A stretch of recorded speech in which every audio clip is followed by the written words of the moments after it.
Hello. Hi, so, Inspector Calls. Let's get cracking. So, hello everybody. Happy morning. Hope you're all well. Water. My favourite. So, let's get moving straight on to it. We've met the Inspector now. And so he has come and has said that Burling, our arrogant, pompous friend, sacked a girl called Eva Smith. He showed her a photograph of the girl, and this girl has now killed herself. But Burling saying, well, that's nothing to do with me. It was 2 years earlier, but we then got these little hints that there could be more going on than we're thinking, because Burling was told that other people might be involved. Gerald Croft was told to stay, wasn't he? Yeah. And now Sheila's come in, and it seems like the inspector's, well, curious about her. He mentioned her name before, didn't he? Okie dokie. Usual drill. Throw questions, please, or comments. And at the end, we can answer extra stuff as well. Okay, my hair is perfect, so away we go. Right, so, oh yeah, Bob rolls. Let's get myself comfy. So, Sheila's come in. You know what's going on? So Burling, of course, is going to dismiss her little girl, keep her out of this, you know. Nothing to do with you, Sheila. Run along. And Sheila starts to go, and then the inspector says, no, wait a minute, Miss Burling. Sheila drifts back in. Burling is angry at this. Look here, Inspector. I consider this uncalled for and officious. I've half a mind to report you. I've told you all I know, and it doesn't seem to me very important. And now there isn't the slightest reason why my daughter should be dragged into this unpleasant business. What business? What's happening? I'm a police inspector, Miss Burling. This afternoon a young woman drank some disinfectant and died after several hours of agony tonight in the infirmary. Oh, how horrible. Was it an accident? No. She wanted to end her life. She felt she couldn't go on any longer. Well, don't tell me that's because I discharged her from my employment nearly 2 years ago. It might have started it. Did you, Dad? Yes, the girl had been causing trouble in the works. I was quite justified. Ooh, have I just dropped out? Not sure if I just dropped out there for a second. Basically, Sheila said, did you sack him? And Burling said, yes, and I was quite justified. Sorry, I've just dropped Eric on the floor. Ah, where's he gone? Eric, oh, there he is, making a bolt for freedom. Ah, why couldn't the signal drop out then? Good thing, anyway. Right. So, did you notice as well, remember yesterday when the inspector says about the girl, Eric's first reaction is, oh my god, that's horrible. Burling's first reaction is, alright, yeah, nothing to do with me. You know, Eric's got a more human side to him than Burling has. Did you notice that the same happened with Sheila? So Sheila said, oh, how horrible. Was it an accident? And then Burling immediately afterwards says, well, don't tell me that's because I sacked her. So, good morning, Miss. Okay. So Sheila, last thing that happened, in case you dropped out then, is that Sheila says, did you, Dad? You know, did you sack her? Yes, the girl had been causing trouble in the works. I was quite justified. Yes, I think you were. I know I'd have done the same thing. Don't look like that, Sheila. Sheila's really upset, so, you know, fair play to her. She feels this is a terrible, terrible thing. Yeah? And just Gerald jumps in with Burling as well. He sees it that the same way as them. Sorry, it's just that I can't help thinking about this girl destroying herself so horribly. And I've been so happy tonight. Oh, I wish she hadn't told me. What was she like? Quite young? Yes, 24. Pretty? She wasn't pretty when I saw her today, but she'd been pretty. Very pretty. That's enough of that! And I don't really see where this inquiry gets you anywhere, Inspector. What's happened to her since she left Mr. Burling's work? That's important. Obviously, I suggested that some time ago. And we can't help you there because We don't know.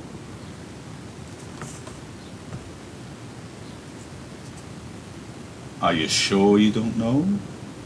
He looks at Gerald, then at Eric, then at Sheila. Are you suggesting now that one of them knows something about the girl? Eric and Gerald stand up. Oh, sorry, it was Sheila then. Sorry. Yes. You didn't come here just to see me then? No. The other four look at each other, bewildered and perturbed. Oh my God, what's going on here? Yeah. Okay. So, apologies for holding up Sheila when it should have been the inspector a moment ago. I believe that's what I did. Shocking. So other people are involved here. Just jumping back slightly, did you notice... Right, Sheila. Sheila's reaction to the death is a human reaction. Good for her. She's upset. A young girl has killed herself. That's horrible. But there's a little element of selfishness in this as well. She is a spoiled little rich girl. So, although she is upset that the girl died, part of her upset is selfish. Did you notice what she said? She's upset. She said, I'm sorry, it's just I can't help thinking about this girl destroying herself so horribly. So far, so good. But then the selfishness comes in. And I've been so happy tonight. Oh, I wish she hadn't told me. Alright, so she's partly upset because it's ruining her lovely evening. Self. And then she says, what was she like? Quite young? Okay, that's I think, a legitimate question. Yes. Pretty? Ooh, I mean, not so... an ugly suicide's not such a bad thing. You know, I mean, Sheila's does show sadness for what happens, but there's an element of artificiality, surface level about her, isn't there? She's upset because she's her lovely evening's now got an unpleasant atmosphere to it. She's judging this girl on, you know, sort of surface matters. So, Miss Gerald's still here. There he is. So that's... Oh, in the summer. Oh, crafty. I get you now, miss. I beg your pardon. Stop typing your explanation. I got it in the end. And the inspector, and he'll do this a lot, just the classic slapping people back down and bringing them back to reality. Yeah? The inspector, when she says, was she pretty? She wasn't pretty when I saw her today. Oof. And that makes Burling angry. Because he wants to protect his little girl from reality, doesn't he? Yeah? Okay, Burling's now going to have a little change of tone. Look after yourself and your family. Okay. But all of a sudden, he's a bit different now. Now that the inspector said there could be other people involved, he seems almost, should we say, relieved? I'm not saying that's a good thing, but I'm not saying maybe I should go that far. But, you know, it's not just him in trouble. So when the inspector says the other people I need to question... Well, of course, if I'd known that earlier, I wouldn't have called you officious and talked about reporting you. You understand that, don't you, Inspector? I thought that, for some reason best known to yourself, you were making the most of this tiny bit of information I could give you. I'm sorry, this makes a difference. You sure of your facts? Some of them, yes. They don't seem to amount to very much, though, do they? The girl's dead, though. What do you mean by saying that? You talk as if we were responsible. Just a minute, Sheila. Now, Inspector, perhaps you and I'd better go and talk this over quietly in a corner. Why should you? He's finished with you. He says there's one of us now. Yes, and I'm trying to settle it sensibly for you. Well, there's nothing to settle as far as I'm concerned. I've never known an Eva Smith. Neither have I. Was that her name? Eva Smith? Yes. Never heard it before. So where are you now, Inspector? Where I was before, Mr. Croft. I told you, like a lot of these young women, she'd used more than one name. She was still Eva Smith when Mr. Burling sacked her, for wanting 25 shillings a week instead of 22. But after that, she stopped being Eva Smith. Perhaps she'd had enough of it. Can't blame her. I think that was a mean thing to do. Perhaps that spoiled everything for her, saying that to her dad. So again, notice Sheila and Eric showing sympathy for the girl. Rubbish. Do you happen to know what became of her after she left my employment? Yes. She was out of work for the next 2 months. Both her parents were dead, so she had no home to go back to. And she hadn't been able to save much of what Mr. Burlington had paid her.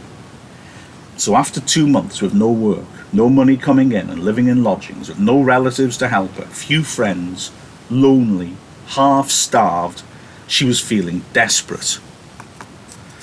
I should think so. It's a shame. There are a lot of young women living that sort of existence, Miss Burling, in every city and big town in this country. If there weren't, the factories and warehouses wouldn't know where to look for cheap labour. Ask your father. Zing! Inspector landing a bit of a blow on Burling. Sheila again showing sympathy. So she's different from her dad, isn't she? And some of her sympathy is selfishness, but she is genuinely concerned and interested. She did have a go at her dad for not giving her the pay rise. And when she said, I should think so, it's a shame. The inspector describes her awful life. Remember, like I said, no benefits then. If you've not got a job, you've got no money coming in. So what the hell happens? You're going to lose your home because you're renting an apartment, you can't pay the rent, you're out in the streets. This is a terrible situation. And Sheila, when she says, I should, he said the girl's feeling desperate, and Sheila says, I should think so, it's a shame, and the stage direction warmly. This is genuine and sincere from Sheila. She is genuinely upset and sympathising, unlike her father. Yeah? Here, this nice little exchange just shows that, A, she sees it in a sympathetic way, and secondly, a nice little sarcastic line from the inspector. The inspector has just accused her dad, hasn't he, saying these people aren't cheap workers, they're people. Yeah? And Sheila reiterates that. These girls aren't cheap labour, they're people. I've had that notion myself from time to time. In fact, I've thought that it would do us all a bit of good if sometimes we tried to put ourselves in the place of these young women, counting their pennies in their dingy little back bedrooms. Yes, I expect it would, but what happened to her then? She had what seemed to her a wonderful stroke of luck. She was taken on in a shop, and a good shop too, Millward's. Millward's, we go there. In fact, I was there this afternoon, Gerald, for your benefit. Good. Yes, she was lucky to get taken on at Millward's. That's what she thought. Right, Millward's department store. So like Debenhams, something like that. So a big shop where they'll sell lots of different types of things. If you may be able to really picture this, because in Chester, where that indoor precinct is, a big chunk of that is called Brown's, and that's an old-fashioned department store. It's one of the oldest in the country, I believe. And that is an old-fashioned, like, sort of 3-story, 4-story department store where you go in and there's bits with clothes, and then there'll be other bits with, I don't know, food or household appliances and different things like that. So a sort of shop, I wouldn't say not a supermarket, because supermarkets focus on food, don't they, really? And they have other things. Department store, different departments of it would have different sections. And is Millward's a real shop? That's a great question. You know what? I've never bothered to find out. I'll have to find out. That's a really good question. It's certainly a type of shop that you would recognise in those days. And obviously it's quite upmarket because people like the Burlings go there. Yeah, so it's not something where you'd have cheap products. Yeah, it's a good question. That is it a real place? Remember, Brumley, the town that's set in, is not real. Just like Heroes, they're not set in real places. Mice and Men is set in a real place. Linas River is real. Soledad is a real town. The ranch itself is made up, but the actual locations, the Gabilan Mountains, all of those are real. So Steinbeck puts of Mice and Men in a very real place. He may even have gone and checked out some of those places to get that description accurate. heroes and an inspector calls are set in fictional places, but they are very believable and real, and you get the impression, I think Species says somewhere like Brumley is supposed to be a sort of northern Midland style mill town. That's that was where all the heavy industry was in those days.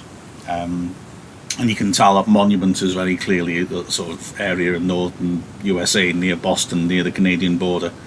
So they're very recognisable. But Millwoods, that's a good question, that. My gut feeling is possibly not. Yeah? Right. My wife's trolling me, actually, and that's very harsh. If you've ever seen W1A, she reckons I'm like Will. And if you have seen it, you know that's fairly insulting. But she shouldn't be sending me insulting gifs of him, should she? When I'm trying to educate. Yeah, right. Okay, I mean, yeah, I am. So. Where am I? Right. So, Sheila said she was lucky to get taken on Millwoods, and the inspector said that's what she thought. And it happened that at the beginning of December that year, 1910, there was a good deal of influenza about, and Millwood suddenly found themselves short-handed. So that gave her a chance. And from what I can gather, she liked working there. It was a nice change from a factory. She enjoyed being among pretty clothes, I've no doubt, and now she felt she was making a good, fresh start. You can imagine how she felt. Yes, of course. And then she got herself into trouble. Sorry. And she got herself into trouble there, I suppose. After about a couple of months, just when she felt she was settling down nicely, they told her she'd have to go. Not doing her work properly. There was nothing wrong with the way she was doing her work. They admitted that. Must have been something wrong. All she knew was that a customer complained about her, and she had to go. When was this? She's agitated. At the end of January last year. What did this girl look like? She gets up and crosses to the inspector. Oh. If you'll come over here, I'll show you. He goes across. He brings out a photograph. Sheila looks at it closely, recognises the girl with a little cry, gives a little sob and runs out. Oh. Oh. Oh. The other three stare in amazement. What's the matter with her? Why the devil do you want to go upsetting the child like that? I didn't do it. She's upsetting herself. Well, why? Why? I don't know yet. That's something I have to find out. Well, if you don't mind, I'll find out first. Shall I go to her? No, leave this to me. I must also have a word with my wife. Tell her what's happening. He turns at the door and he stares back angrily at the inspector. We were having a nice family celebration tonight, and a nasty mess you've made of it now, haven't you? It's more or less what I was thinking earlier tonight. What? When I was in the infirmary, looking at what was left of Eva Smith. A nice little promising life there, I thought. And a nasty mess somebody's made of it. Eric sits. Berlin looks like he's gonna say something smart back, but thinks better of it and goes out, closing the door sharply behind him. Gerald and Eric exchange uneasy glances, and the inspector ignores them. Can I just make a little comment about the inspector to cover for the fact that Eric once again has made a bid for freedom? Eric! The inspector, hi, don't worry, I'm still here. The inspector, right, he is, well, I mean, so in control, like I've told you, so massive and such a big presence in this book. He says, when Burling says, what are you trying to find out? Inspector says, I don't know yet. Don't you get the feeling he does know? He just seemed to be one step ahead of them. Yeah, absolutely right. He has an answer for everything, doesn't he? He's incredible. He's awesome, the inspector. I want to be like the inspector when I grow up. And he's got such beautiful slapdowns and comebacks, hasn't he? He really just anticipates everything. Burling, this selfish thing. We're having a lovely, nice evening until you turned up and ruined it. And then he's sort of saying, that's what I was thinking when I saw Eva Smith. Nice little promising life there. Nasty mess someone's made of it. But bam! Get down, Burling. And Burling wants to say something back, but he's not smart enough. He's nowhere near as smart as the inspector. Wow. So now we're left with a situation with the inspector and Gerald and Eric. He's back in the room. Okay? So Gerald crosses to the inspector. Oh, that's also another thing to show his level of command. That little stage direction where everyone else has gone, it's just the three of them. Gerald and Eric are looking at each other funny. The inspector just ignores them. He's in control. He's patient. He'll just stand there and wait and let things happen. As an ex-head of year, I enjoyed that job. And on the unfortunate occasions where you had to do disciplinary stuff, that was sometimes the smart move. I sound bad saying this. I sound like I'm some dodgy police interrogator from the 70s. But bring someone in, bring someone into the station, and you don't say anything. You might say something, but then you let the silence do its work and let the person feel edgy and compelled to confess, sort of thing. Inspector just ignores them completely. Let them feel nervous. Let them get edgy. Let them get worried. He doesn't have to do anything, does he? Yeah, and so Gerald, impatient now, goes across. I'd like to have a look at that photograph now, Inspector. All in good time. He's in control, isn't he? I don't see why. You heard what I said before, Mr. Croft. One line of inquiry at a time. Otherwise, we'll all be talking at once, and we won't know where we are.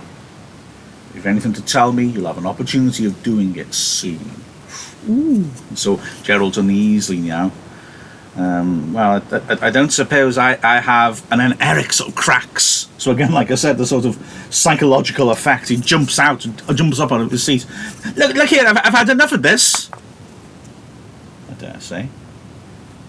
I'm sorry, but you see, we were having a little party and I've had a few drinks, including rather a lot of champagne, and I've got a headache, and as I'm only in the way here, I think I'd better turn in. And he heads for the door. And I think you'd better stay here. Why should I? Might be less trouble. If you turn in, you might have to turn out again soon. Whoa! Eric's involved? Everyone's involved? Wow!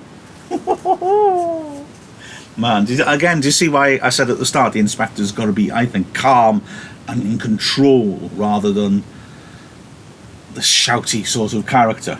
Yeah? Eric screaming at him, look here, I've had enough of this, and he just very calmly, and it says in his directions, and I am right, it says in directions, dryly, so he's got a bloke shouting in his face. Does he jump back at him? No, he says, I dare say, I bet you've had enough of it. Calm, just calm, straight back at him. He's not going to get wound up. He's in control. Gerald's not in control. He's not happy. Getting a bit heavy-handed, aren't you, Inspector? Eric's gone and sat down. Possibly. But if you're easy with me, I'm easy with you. That's an interesting line. Not saying necessarily it's one to memorise, but it does sum things up quite well. You're easy with me, I'm easy with you. If you work with me, I'm not going to give you a hard time. If you don't work with me, I will give you a hard time. So, and then this bit here, just again, Priestley driving home his point about people feeling because they're privileged, they have no responsibility and are just better than other people. After all, we're respectable citizens, not dangerous criminals. Sometimes there isn't as much difference as you think. Often it was left to me. I wouldn't know where to draw the line. Fortunately, it isn't left to you, is it? No, it isn't. But some things are left to me. Inquiries of this sort, for instance. Sheila comes back in. She looks like she's been crying. Well, Miss Burling? She comes in. You knew it was me all the time, didn't you? I had an idea it might be. From something the girl herself wrote. I've told my father. He doesn't seem to think it amounted to much. But I felt rotten about it at the time, and now I feel a lot worse. Did it make a lot of difference to her? Yes, I'm afraid it did. It was the last real steady job she had. When she lost it, for no reason that she could discover, she decided she might as well try another kind of life. So I'm really responsible. No, not entirely. A good deal happened to her after that, but you're partly to blame, just as your father is. You see how he said, if you're easy with me, I'm easy with you. Sheila feels terrible. I'm responsible for this. I got her sacked from Millwoods. And he says, not, Inspector's not going to go soft on him. He says, yeah, you're partly responsible, yeah, but not entirely. So he's not having a go at her. He's not giving her nasty, aggressive comments, is he? But what did Sheila do? And Sheila's distressed now. I went to the manager at Millwoods and I told him if they didn't get rid of that girl, I'd never go near the place again, and I'd persuade Mother to close our account with them. Why did you do that? Because I was in a furious temper. And what had the girl done to make you lose your temper? When I was looking at myself in the mirror, I caught sight of her smiling at the sales girl, and I was furious with her. I'd been in a bad temper anyhow. Was it the girl's fault? No, not really. It was my own fault. And then suddenly says to Gerald, all right. Oh, sorry, yeah. All right, you needn't look at me like that. At least I'm trying to tell the truth. I expect you've done things you're ashamed of. Well, I never said I hadn't. I don't see... Never mind about that. You can settle that between you afterwards. What happened? I'd gone to try something on. It was an idea of my own. Mother had been against it, and so had the sales girl. But I insisted. As soon as I tried it on, I knew they'd been right. It just didn't suit me at all. I looked silly in the thing. Well, this girl had brought the dress up from the workroom, and when the sales girl, Miss Francis, had asked her something about it, this girl, to show us what she meant, had held the dress up as if she was wearing it. And it just suited her. She was the right type for it, just as I was the wrong type for it. She was a very pretty girl too, with soft fine hair and big grey eyes, and that didn't make it any better. Well, when I tried the thing on and looked at myself, I knew that it was all wrong. I caught sight of this girl smiling at Miss Francis, as if to say, doesn't she look awful? And I was absolutely furious. I lost my temper. I was very rude to both of them, and then I went to the manager and told him that this girl had been very impertinent, and she almost breaks down, but she controls herself. How could I know what would happen afterwards? If she'd been some miserable plain little creature, I don't suppose I'd have done it. But she looked as if she could take care of herself. I couldn't be sorry for her. Whoa. So she... Again, that... Alright, okay, let's go from the start. She goes to a shop because she's seen a dress she wants to buy. Her mum has already said to her, oh, that won't suit you, don't be soft, girl. But she's stubborn, rich little spoiled girl, and so she wants to go and do it anyway. So she goes to the shop, and tries it on, and it looks wrong, and she knows it, but she's now too proud and stubborn to admit it. But then she said she's really angry. Hang on a second. And then the shop girl, Miss Francis, who's Eva Smith's just somebody who's bringing stuff out from the warehouse sort of thing, or the back cupboard, tells Sheila to hold it up to show how it looks, and it looked great. Not Sheila, Eva. It looks great on Eva. Looks great. And so that makes her feel really angry and jealous. She said she's a pretty girl, and that makes Sheila feel even angrier. She's not happy. She says she thinks she sees Eva looking at Miss Francis as if to say, doesn't she look awful? And she loses it completely and demands that if she's not sacked, then they'll cancel the family account. Oh, big family at the Burlings, that would not be good, would it? Yeah? And then her saying, how could I know this would happen afterwards? Yeah, well, Priestley's point is you don't treat people badly, and then you can't have bad consequences. And also, this remarkable thing, if she'd been some miserable plain little creature, I wouldn't have done it, but she looked like she could take care of herself. Wow, skin deep judgments there, eh? I couldn't be sorry for it. In fact, in a kind of way, you might be said to have been jealous of her. Yes, I suppose so. So you used the power you had as a daughter of a good customer and also of a man well known in the town to to punish the girl just because she made you feel like that. Yes, but it didn't seem to be anything very terrible at the time. Don't you understand? And if I could help her now, I would. Yes, but you can't. It's too late. She's dead. He is a bit harsh with her then, isn't he? Because Sheila, again, I didn't think it was bad at the time. At the time, I just thought, she's one of the little people. I'm one of the big people. I can squash her. It's not a bad thing. It's only when she's confronted with the truth of what she's done and the consequences of it that she feels bad about it, which is a good message, I think, for any person, isn't it, really? Think about what you're doing before you treat anybody in anything less than a decent way. My God, it's a bit thick when you come to think of it. Oh, shut up. Oh, no. Inspector doesn't suddenly start going, shut up, Eric. Sheila, now she's trying to escape, following her brother's example. Oh, shut up, Eric. I know. It's the only time I've ever done anything like that, and I'll never do it again to anybody. I've noticed them giving me a sort of look sometimes at Millwoods. I noticed it even this afternoon. I suppose some of them remember it. I feel now I can never go there again. Or why had this to happen? She is an interesting mix. She's coming to the understanding, isn't she, that she shouldn't be doing these things. And yet, she's still got that selfish thing, hasn't she? I was there this afternoon and I saw they look at me funny. Oh, I can't go there anymore. Why did this have to happen? Well, it happened because of her behaviour, didn't it? But she has also got that guilt as well, and that she is taking on board it's her fault. But she still has that little selfish thing, doesn't she, That's her upbringing.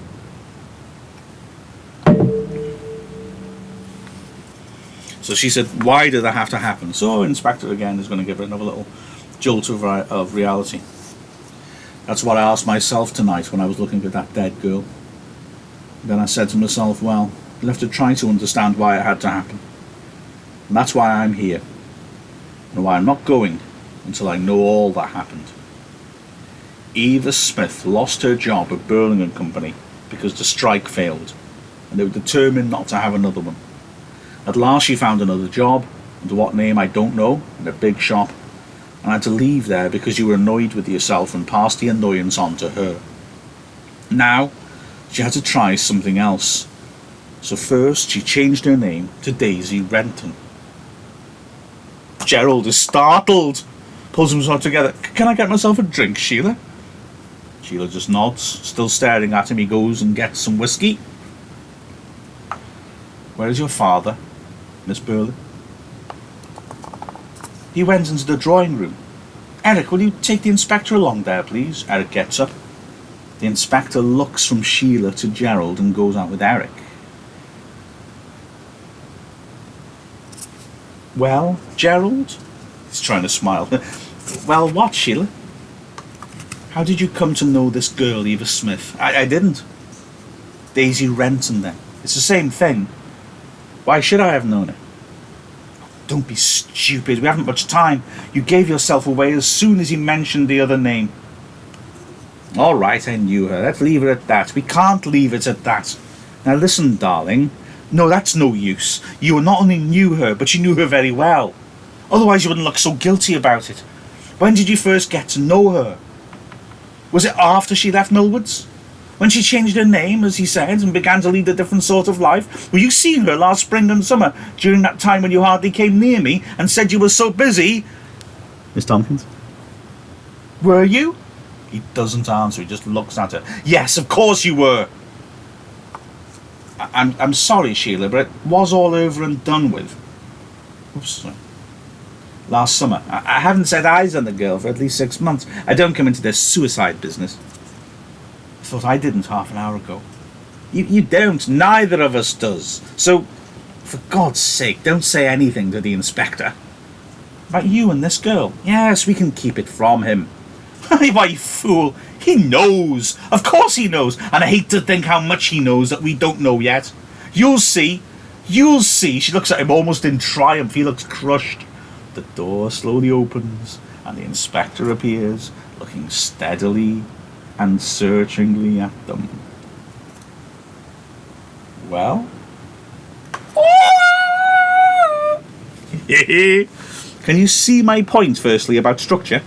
It's a nice one to revise because, right, you've already met all the characters you could possibly be asked questions on, so that's good. Edna, no, so there's 6. The bog roll 6. Oh, actually, there's Ned and the bog rolls. There's 6 you could be asked questions on. Do you see how the inspector, by following this one line of inquiry at a time approach, has rather helpfully split things up for revision purposes? We had a chunk of Burling, now we've had a chunk of Sheila, and I think you can see we're going to get a chunk of Gerald now. So to give them chances to reveal themselves and explain themselves. Yeah? Oh, I just love that. Don't you get this sort of strange sense? Okay, oh, hang on. Let's go back a tiny bit. So you've got Gerald clearly knows this girl. She's changed her name. And when the inspector says a new name, Gerald knows it. Recognises it straight away. So, okay, that's what he did last summer. And now Sheila knows it. He's been with a woman. But, can I just put a little point to you? The inspector's awesome, isn't he?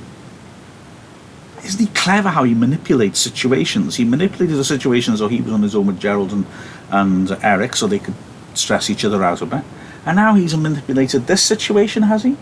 To leave... When Gerald gives away that he knew the girl, he doesn't question him, because Gerald's going to be a tough nut to crack, isn't he? He's just said to Sheila, let's all cover it up. Let's say nothing. So the inspector leaves the room. He leaves Sheila, who has been cheated on, to soften him up first. Clever. The inspector's awesome. And Sheila, you'll realise, is no fool. Because she's smart enough to recognise that, don't be stupid, he already knows. She can see the inspector's a step ahead. I don't think anyone else can see that. The inspector's tremendous. He knows what's going on. Right, I guess... Oh, hello, Miss Greenhouse. Hi, thank you, miss, thank you. I guess that's probably a good spot to end off, so same time tomorrow and we'll crack on with Gerald. So like I said, if you've got any other questions, I'll put the stream screen on now. If you want to ask any questions, please throw them down there. I'll stay on here for a little bit as well, so I can respond to some, typing them, or if not, we'll have a look at them for the start of tomorrow's stream. Okie dokie, so with that, I'll see you tomorrow, muchachos. Adios.